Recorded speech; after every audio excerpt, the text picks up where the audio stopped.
While officials with Southwest and Northwest Allen County schools in our county have mandated that middle and high school students learn remotely until after Thanksgiving, leaders at Fort Wayne Community Schools say they're not going to make that kind of a move yet.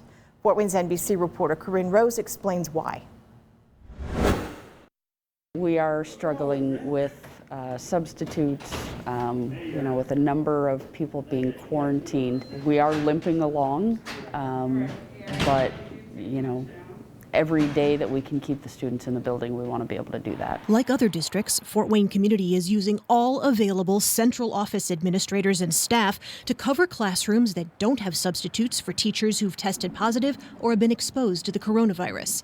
She says the reason the district is able to hold off on moving middle and high schoolers to fully remote learning in order to dedicate substitute teachers to the elementary schools is because the older kids follow a blended schedule.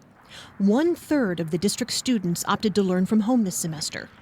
Half of the kids who chose in-person learning go to school 5 days every 2 weeks and do remote learning the other days, while the other half attend on the alternate days. When we do have a case, we have far fewer students who are being quarantined because there just aren't that many students in the building, and so we're better able to be socially distant. She says district leaders are in talks every day about staffing levels and are not ruling out moving to all virtual learning for middle and high schoolers or doing it on a school-by-school basis.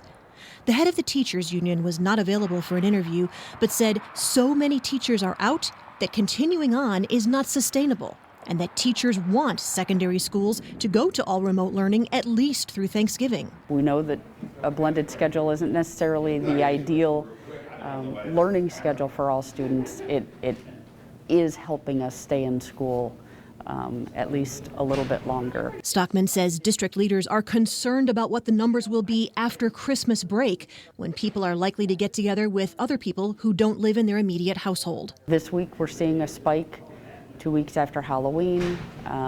It just seems like every time there is some sort of event or opportunity for people to gather, that then we are seeing another spike. She says parents should be prepared at any time to move to fully remote learning and that they will be notified several days ahead of time.